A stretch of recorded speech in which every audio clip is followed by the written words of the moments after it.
Hello বন্ধুরা, স্বাগতম মাটি ও মানুষ টিভিতে। আজকের গুরুত্বপূর্ণ আপডেট, কৃষক বন্ধু প্রকল্পে এবার কিছু বড় পরিবর্তন আসছে। কৃষক বন্ধু প্রকল্পে সবাই আর টাকা পাবেন না, তাহলে কারা টাকা পাবেন আর কাদের নাম বাদ দেওয়া হবে আর কিভাবে জমির তথ্য যাচাই করা হবে বিস্তারিত থাকছে আজকের এই ভিডিওতে।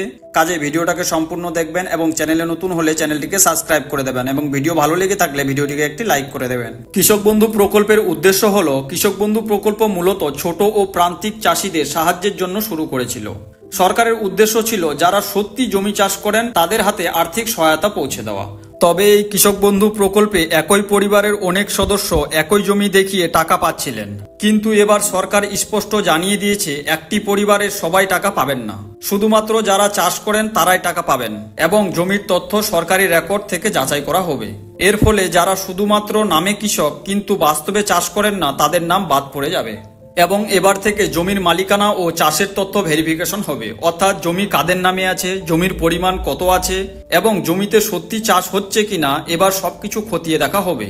অনেক ক্ষেত্রে দেখা গিয়েছে এক পরিবারে 2-3 জন আলাদা নামে টাকা পাচ্ছেন, এবার আর সেটা হবে না। এখন অনেকেরই মনে একটা প্রশ্ন হচ্ছে যে তাহলে কৃষক বন্ধু প্রকল্পে কারা টাকা পাবেন? যারা নিজের হাতে চাষ করেন তারা অবশ্যই টাকা পাবেন এবং পরিবারের মধ্যে এক বা সর্বাধিক 2 জনের নাম পাবে, কিন্তু সবার নাম এবার থাকবে না। কৃষক পরিচয়পত্র ও জমির দলিল যাচাই করে টাকা পাঠানো হবে, অর্থাৎ আসলে যারা কৃষক তারাই শুধুমাত্র এবার টাকা পাবেন। এখন অনেকেরই মনে প্রশ্ন হচ্ছে যে তাহলে কি কৃষক বন্ধু প্রকল্প থেকে আমার নাম বাদ পড়ে যাবে?